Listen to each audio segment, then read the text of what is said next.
Aujourd'hui, jour 36 du challenge, on se trouve dans la chambre de la petite pour te parler de ce qu'on va faire aujourd'hui au jour 36. Hier, j'étais dans la hype du voyage, donc j'avais pas trop travaillé sur les projets de nos clients. J'étais vraiment focus sur comparer les billets, comparer des combinaisons de billets, chercher des destinations intéressantes et notamment la destination qui m'intéressait le plus et pour laquelle c'est sûr je voulais voyager. C'était la destination de rêve, c'était la destination idéale pour ce moment-là, ce moment que je vis actuellement dans ma vie. Et du coup, aujourd'hui, je me refocus sur nos clients et sur les prestations qu'on leur a vendues. Rappelle-toi, je leur ai donné 2 semaines de délai de livraison. Il y en a un qui ouvre sa pizzeria dans 2 semaines et l'autre, du coup, je lui ai donné 2 semaines. Donc voilà, j'estime que j'en ai pour à peu près 1 semaine, 10 jours max pour pouvoir les livrer correctement. Donc il faut pas non plus que je me permette de sauter trop de jours. Vraiment, j'ai envie de prendre le temps de faire quelque chose de bien, quelque chose de propre et pas quelque chose de bâclé. Surtout que là, on peut profiter de prendre notre temps parce que on n'a pas une dizaine de clients qui font la queue, on n'est pas submergé. Donc tranquille, on panique pas, tranquille. C'est dans ces moments-là qu'il faut vraiment prendre le temps et ne pas se précipiter. Surtout qu'on est qu'en début de mois. On est le 5e jour du mois. Vraiment tranquille, ok? On a déjà validé 2 devis. C'est cool. Il n'y a pas besoin de se mettre la pression, pas besoin de stresser. Pour l'instant, on a été payé l'acompte. L'acompte de nos clients nous a permis de prendre nos billets d'avion, de prendre l'hôtel pour 10 nuits et de prendre un visa qui m'a coûté 120 €. Au total, ça m'a coûté quelque chose comme 420 €. Alors que j'avais un acompte qui est l'équivalent de 600 €. Alors la plupart des gens vont me dire oui, mais pourquoi cet acompte tu l'as pas mis pour payer tes impayés? Moi, mes impayés, je vais les payer en même temps que mes charges à la fin du mois. Là, le but, c'est de réinvestir. Robert Kiyosaki, la règle numéro 1, c'est payez-vous en premier et après vous payez vos charges. Bien sûr, il faut que tu saches ce que tu fais derrière. Il ne faut pas que tu te retrouves endetté après 6 mois où tu t'es retrouvé à te payer à toi-même et à confondre c'est quoi un actif, c'est quoi un passif et à commencer à investir dans des dépenses. On va pas sortir au cinéma et que notre sortie au cinéma c'est un investissement parce que ça nous a divertis, ça nous a fait rire, donc c'est un investissement. Non, ça fonctionne pas comme ça. Il y a des investissements et il y a des investissements qui ressemblent à des dépenses mais qui sont de vrais investissements. Le voyage pour moi c'est un vrai investissement. Acheter un matelas c'est un vrai investissement parce que il va ajouter à ta qualité de sommeil et ta qualité de sommeil elle va te donner meilleure productivité, une meilleure énergie pour la journée. Bref, c'est un investissement, ok? C'est pas une dépense. En revanche, si tu veux t'acheter la Play 5, là c'est 100% une dépense et c'est pas raisonnable. Bien sûr qu'il vaut mieux rembourser des dettes plutôt que acheter une PlayStation 5. Ça c'est sûr et certain, ok? Dans notre cas, le voyage ça va être un investissement puisque il est censé nous rapporter plus après ou pendant le voyage. Aucun de mes voyages ne m'a fait perdre de l'argent ou ne m'a fait perdre une richesse que j'ai gagnée, que ce soit un souvenir ou que ce soit des richesses du cœur ou même des richesses d'argent. Mais tous mes voyages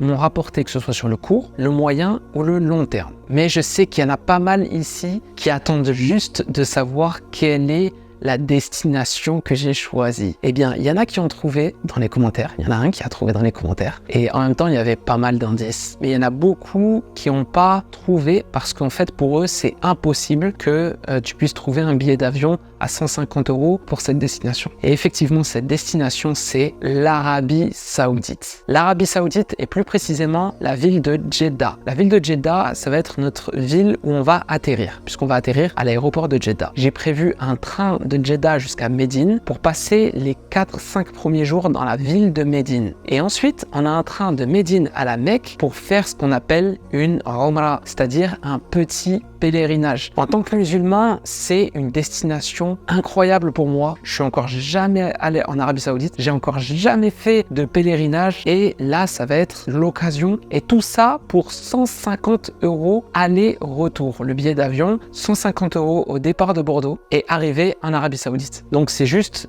incroyable. J'ai jamais eu, parmi toutes les combinaisons de vols que j'ai déjà fait par le passé, j'ai jamais trouvé un plan aussi propre que celui-ci. C'est incroyable. Du coup, je suis super excité parce que pour moi, ça va être un voyage extrêmement constructif, que ce soit pour ma personne, que ce soit pour ma spiritualité, que ce soit vraiment pour tout ce qui m'entoure. Et pour les musulmans comprendront que c'est vraiment le voyage d'une vie, parce que c'est le berceau de l'histoire de l'islam. On parle de la Mecque, c'est incroyable, juste le fait d'y penser, c'est incroyable. Et du coup, j'ai trouvé ces billets, donc un départ pour la semaine prochaine. Alors c'est vrai que les billets à 150 €, il n'y a pas de valise, donc je pars avec mon petit sac à dos. Dans mon sac, il y aura une dizaine de rechange et mon PC, parce que bien sûr, j'embarque mon PC. L'idée, c'est de travailler aussi sur place, travailler sur les projets de mes clients et de continuer à mettre en place nos tâches dans le but d'atteindre notre objectif. Faut pas qu'on perd cet objectif de vue. Donc ouais, c'est vrai, il n'y a pas de valise, mais celui qui souhaite prendre une valise, ça lui coûtera 50 € par vol, et on aura pour 100 €, 150 € à peu près à rajouter en plus. Mais la réalité, c'est que moi j'ai toujours voyagé avec un sac à dos, ça me suffit largement. Ensuite, deuxième bémol, c'est l'escale. En réalité, je vais faire Bordeaux-Milan, je fais une escale à Milan, l'escale va durer une nuit. J'arrive à Milan tard le soir et je repars de Milan tôt le matin. Donc ce qui fait que je vais passer toute la nuit à Milan. Et c'est pour ça aussi que le billet est moins cher. Puis ensuite, au départ de Milan, j'aurai à peu près 6 heures de vol jusqu'à Jeddah en Arabie Saoudite. C'est aussi un voyage qui va me permettre de tourner des vidéos, notamment des vlogs sur Médine, des vlogs sur la Mecque ou une vidéo sur l'expatriation en Arabie Saoudite, puisqu'il y a de plus en plus de businessmen et de musulmans ou de musulmanes qui s'expatrient en Arabie Saoudite. Et aussi, ça va permettre de casser tous les stéréotypes que l'Occident a sur l'Arabie Saoudite, ou pourquoi pas de démontrer aussi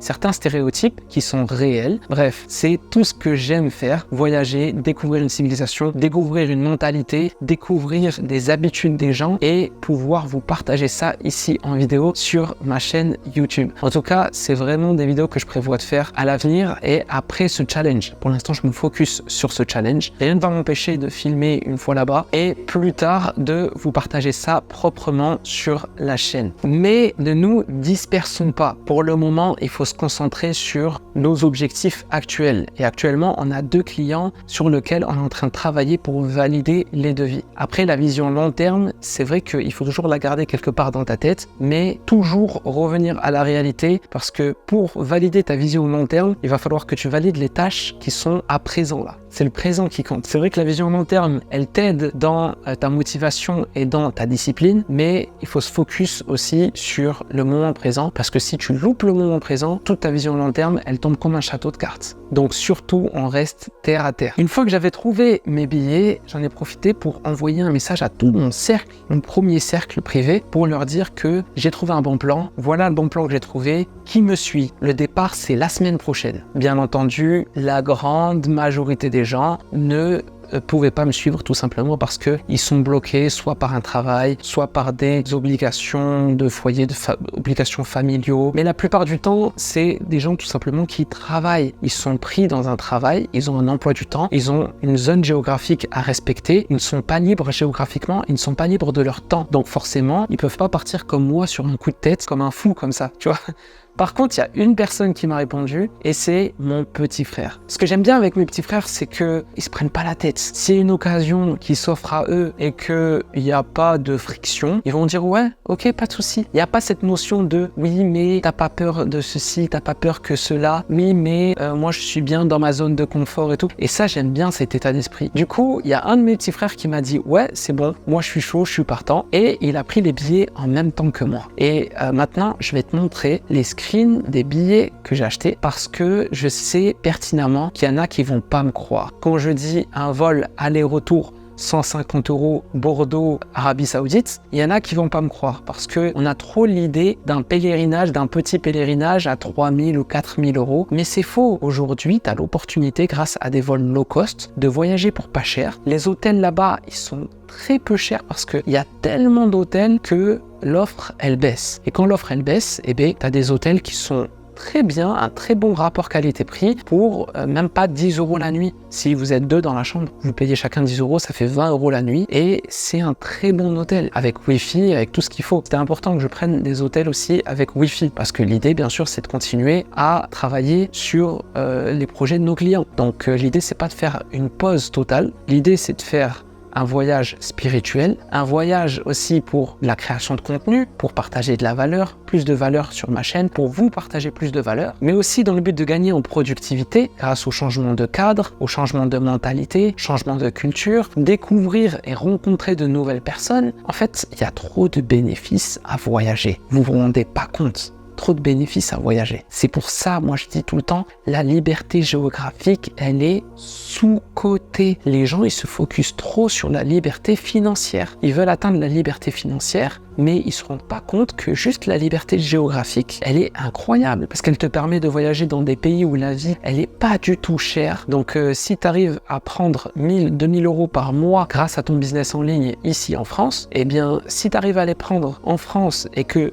tu pars en Thaïlande, 2000 euros par mois en Thaïlande, c'est comme si tu avais 4000 ou 5000 euros par mois. Donc, ton pouvoir d'achat, il double, voire il triple. Ça veut dire quoi? Ça veut dire que tu vis à l'hôtel, ça veut dire que tu manges tous les jours dehors, ça veut dire que tu habites en face de la plage. C'est incroyable, en fait, ta vie, elle bascule alors que ton revenu est le même. Et les gens, ils continuent de se focus sur la liberté financière. Moi, je veux minimum 100K par mois. Comment faire pour être millionnaire? Mais les gars, la liberté géographique, elle est trop sous-cotée. Arrêtez d'attendre de devenir riche pour pouvoir voyager. Voyager maintenant pour devenir riche. C'est l'inverse qu'il faut faire, tu comprends? Dans un souci de transparence et comme d'habitude, je te montre exactement tout. Là, je vais te montrer mes billets. Tu vois ici, tu as le billet aller-retour Bordeaux-Milan avec Ryanair. Donc avec Ryanair, j'ai trouvé ce billet pour 67 euros. Attention, sur ce billet, il y a deux noms. Il y a mon nom et celui de mon petit frère. Ça veut dire que ça nous a coûté chacun à peu près 33 euros. 33 euros le billet aller-retour Bordeaux-Milan. Bien sûr, je floute les dates. Je suis transparent, mais il faut pas abuser. Je vais pas te dire exactement à quelle heure je serai à tel aéroport.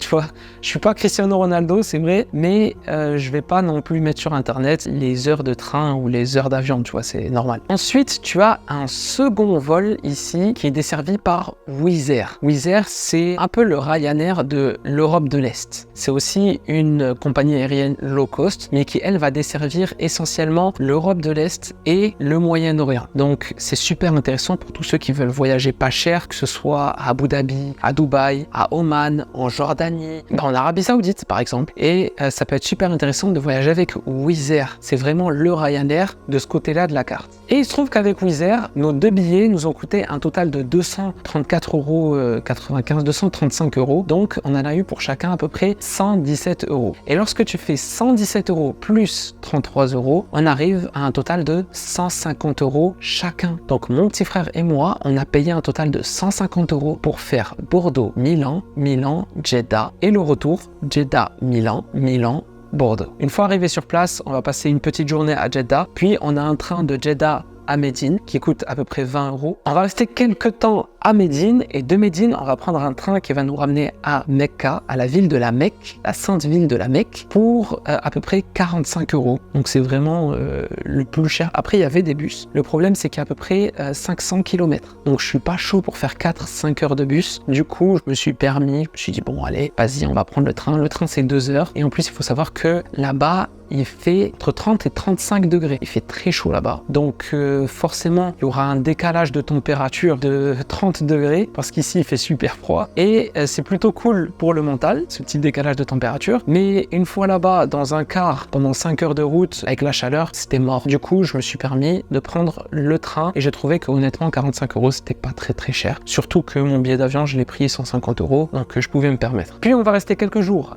à la Mecque, si tout va bien. Et après, on a un billet, bien sûr, pour le retour, un train de la Mecque à Jeddah pour une vingtaine d'euros aussi. Donc, ça va être super intéressant, ce voyage. Voilà, mon ami. En tout cas, j'espère qu'à travers cette vidéo, j'ai cassé pas mal de croyances limitantes, des croyances que tu pensais impossibles. J'espère que j'ai cassé tout ça. Maintenant, tu sais que la liberté géographique, c'est accessible. Tu sais aussi que voyager pas cher, c'est accessible. Et voyager pas cher tout en travaillant sur ton business, c'est plus que accessible. Tout ce que tu as à faire, c'est de sortir de ta zone de confort. Dans le pire des cas, tu retournes là où tu étais à la base. C'est vraiment le pire des cas. C'est-à-dire que tu perds tout, il y a tout qui marche pas et tu retournes à là où tu étais. Mais dans le pire des cas, ce qui va t'arriver, c'est là où tu étais à la base. C'est vraiment le pire des cas, il peut pas t'arriver quelque chose de pire que ça. Donc, n'hésite pas, lance-toi. Bien sûr, je te conseille de le faire avec un minimum de sécurité. Ne le fais pas après ton deuxième client, comme moi. Moi, je le fais parce que j'ai une expérience, j'ai un passif. Et aujourd'hui, à travers ce challenge, c'est aussi de te montrer que c'est possible et de te montrer que on peut le faire. Si je peux le faire, tu peux le faire. Mais je le fais aussi avec une certaine sécurité dans ma tête parce que j'ai la compétence dans ma tête, j'ai l'expérience et je sais comment faire pour voyager dans un pays inconnu. Je sais comment me débrouiller, j'ai des outils. Je sais comment me débrouiller aussi pour trouver de nouveaux clients. Donc, je sais que je serai jamais perdant sur le long terme en tout cas. Peut-être sur le court terme, je vais pas avoir le temps et comme le mois dernier, je vais me retrouver avec des impayés. Mais sur le long terme, je sais que je pourrai toujours rebondir. En tout cas, j'espère que j'ai cassé pas mal de croyances limitantes encore une fois. Et je vais devoir te laisser parce que mine de rien, j'ai des clients qui m'attendent et j'ai du travail à fournir. Alors c'est cool, on est au début du mois, on prend son temps et tout, mais il faudrait pas prendre trop d'aise. On part si tout va bien dans un peu moins d'une semaine. Donc l'idée c'est d'avancer au maximum pour pouvoir profiter de notre voyage aussi. Alors on va travailler bien sûr pendant notre séjour, mais l'idée c'est de profiter au maximum. Donc c'est maintenant qu'il faut avancer dans les projets de nos clients pour pouvoir profiter au maximum après. Je te dis à demain pour la journée 37 du challenge. Merci d'avoir suivi la vidéo jusqu'ici. Salam.